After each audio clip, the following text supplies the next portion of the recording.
श्री रामचंद्र कृपाल भज मन नव कंज लोचन कंज मुखद कंज पद कंजारुणम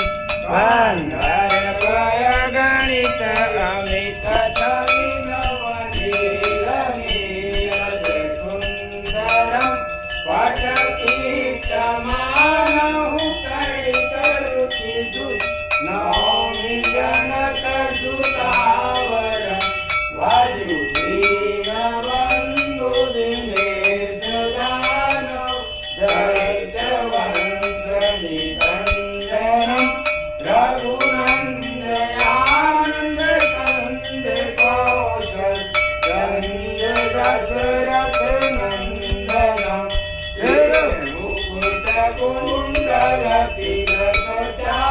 कुण्डलतिलकचारुदारु अङ्गविभूषणम्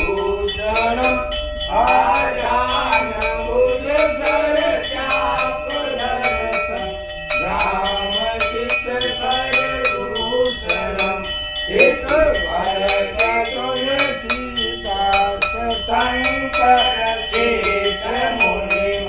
हितवरदतुलसीदासशङ्करशेषमुनिमनरञ्जनं मम हृदयकञ्जनिवास कुरुका मादिकलरञ्जनं मनगारिराचो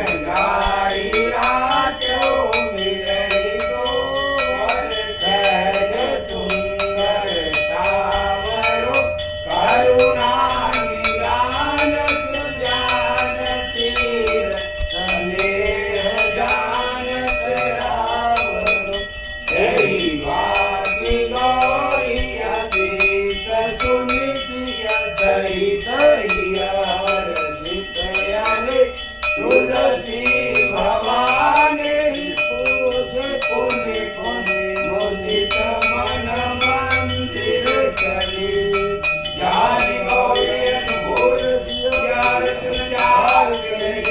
मंजूर मंगल मोल वाम अमृत और कर लगे श्याम रामचंद्र की जय आरती की जय हनुमान ललाटी दुष्ट जलन रघुनाथ कला की जाके बल से